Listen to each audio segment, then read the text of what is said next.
Hello and welcome. In today's Instagram video, we are going to be answering, I'm going to be answering Feisty Kitten 1625's question. Awesome name, like it. And the question is, can you help me with potty training videos? My pup just pees and poos everywhere. I've set up papers for him to do his business, he just wouldn't. So I think the obvious solution is for you to move outside where he's not weeing and pooing, because that will be clean. Only messing. Toilet training is all about creating a habit. If you think about the first 8 weeks of your puppy's life, they are inside the house where they do all their weeing and pooing. So for their whole lives, up until they come to you, which is a long time for them, is everything they've ever known. They've been going in the same place inside, and so they've made that association with probably newspapers being a scent that triggers them to go to the toilet. So when you take your dog home, you're trying to create a completely new habit where they go outside, of course. So when you start off by bringing your puppy in the house and you put papers down, or puppy pads, whatever you're using, then they are obviously really likely to, or almost guaranteed, to go on the papers, because that's what they've been taught and that's now what you're teaching them.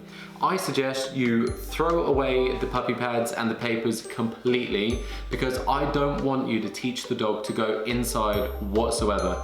We are creating a new habit right now, so get rid of the papers, get rid of the puppy pads, and start fresh. So now it's a numbers game. If our puppy or dog is going to go to the toilet, let's say 15 times a day, puppies pee a lot, then we need to get as many of those wheeze and poos outside as we can. Now, how can we do that? What you can do is give them clear times when they can go to the toilet. So for example, when they wake up, go to the toilet. When you let them out of the crate, go to the toilet.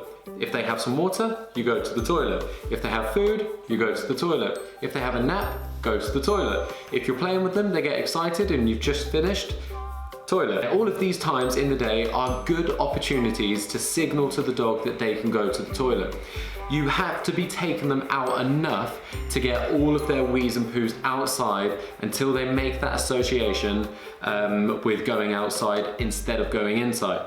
Now, what can you do if you catch your puppy in the act? What you can do is act normal, which is you would go like, no, and like make a big deal out of it. But you want the puppy to understand that, oh God, what am I doing wrong? What am I doing wrong? And then you take them outside, they go for a wee, poo, and then you're like, good job, good buddy, and then you come back inside. It's also really important to understand that your dog at first will not want to go and wee and poo outside. They'll probably just want to go out, play, sniff the grass, and then come back in and do a wee and a poo. So it is important that you are super patient and consistent with waiting outside for as long as it takes before they go. When you do take them out, you need to make sure that you don't come back in and you don't say, oh, they didn't really need to go, because I guarantee you what will happen is they'll go to the toilet inside and you'll be like, oh, should have stayed outside longer.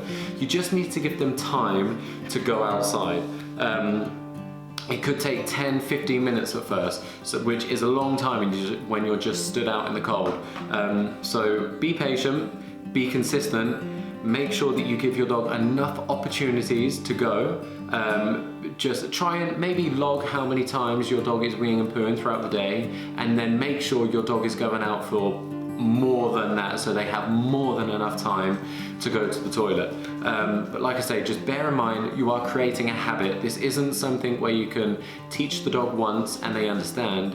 This is something that they need to repeat over and over again until it's just second nature to them. One last thing when it comes to toilet training is I highly recommend, if you're not doing it already, crate training.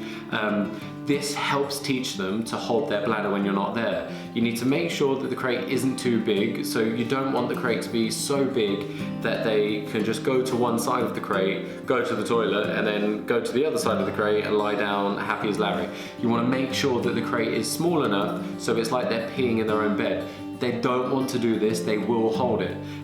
So yeah, I think that's a really useful thing to do when you are toilet training, because it gives you another time to signal when they should go to the toilet.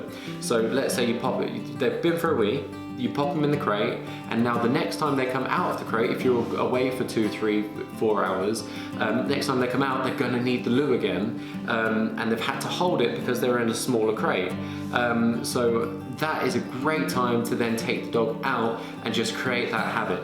So I would highly, highly recommend crate training because it does help with toilet training. So those are my top tips on toilet training. I really, really hope that this video was useful for you and brought you some value. Please let me know how you get on using these tips, and I will see you tomorrow in the next video.